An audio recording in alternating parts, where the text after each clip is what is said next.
semuanya. Assalamualaikum warahmatullahi wabarakatuh. Perkenalkan, saya Karina dan saya Eria. Kembali lagi di podcastnya kita. Nah, di podcast kali ini kita akan membahas tentang salah satu model dalam ilmu keperawatan jiwa, yaitu model suportif terapi atau terapi sportif. Nah, sebelum kita membahas lebih jauh lagi, menurut Karina, apa sih pengertian terapi suportif itu kalau dalam dunia keperawatan jiwa? Oke, baiklah. Ini bukan menurut saya pribadi ya. Ini menurut Palmer 2011.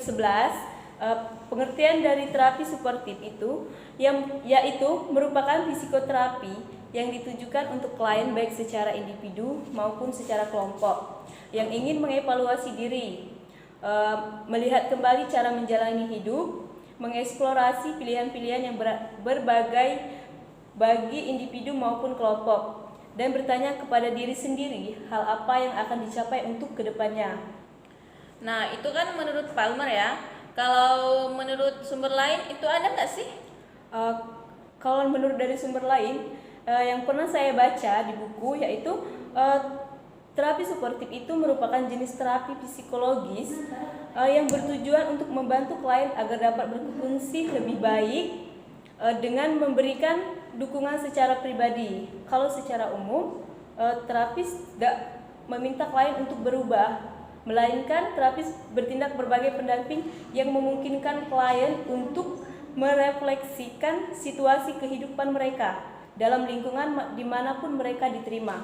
Terapi suportif dilakukan dengan beberapa pendekatan psikoterapi. Jadi begitu ya.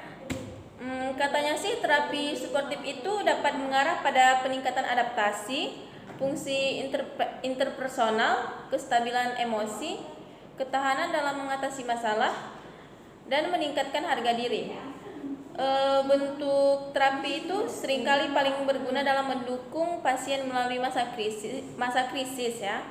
Tetapi juga bisa efektif dalam mencapai keuntungan dalam jangka panjang berkaitan dengan situasi kronis. Itu benar gak sih? Oh iya, benar sekali itu.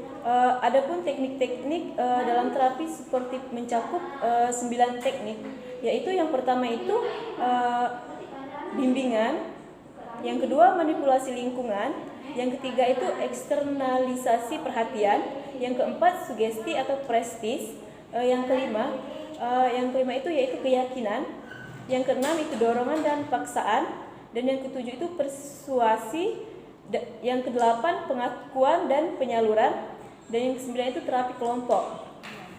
Nah, itu kan tadi ada 9 teknik ya. Bisa nggak dijelasin satu persatu dari mulai yang pertama sampai ke 9 tadi? Oke, baiklah. Yang pertama itu yaitu bimbingan ya.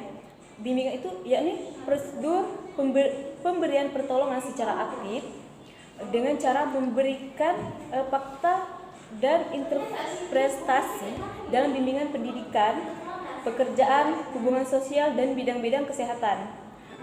Untuk yang kedua itu manipulasi lingkungan, yakni usaha untuk menyelesaikan problem-problem emosional klien dengan cara menghilangkan atau mengubah unsur-unsur lingkungan yang tidak menguntungkan.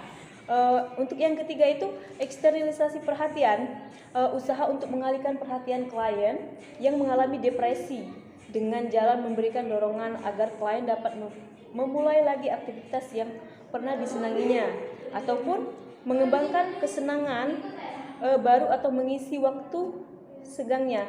Jenis-jenisnya itu eksternalisasi perhatian antara lain tahap kerja terapi musik seperti terapi musik, terapi gerak dan tari, terapi syair, terapi sosial. Untuk yang keempat itu sugesti atau presti, usaha terapis untuk mensugesti klien, memberikan pengaruhan psikis tanpa daya kritik. Untuk yang kelima itu meyakinkan kembali. Terapi ini biasanya menyertai pada saat terapi klien yang merasa dicengkam oleh rasa takut yang irasional perlu ditangani dalam dihibur.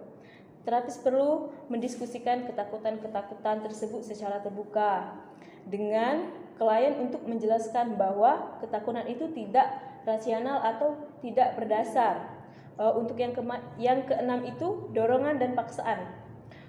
Dengan memberikan dorongan untuk menstimulasi perilaku klien sesuai yang diharapkan. Di antaranya dengan cara klien diberi tugas untuk melawan impuls-impuls yang menimbulkan neurotik, berusaha menghilangkan atau mengurangi inner drive klien sampai di bawah titik kritis.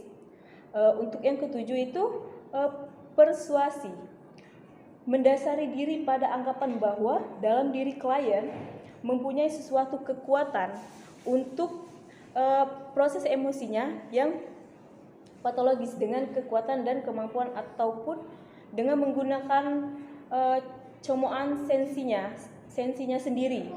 Sebab pada umumnya orang yang menderita gangguan jiwa dalam keadaan intelek tertutup dengan emosinya. Untuk yang kedelapan itu pengakuan dan penyaluran.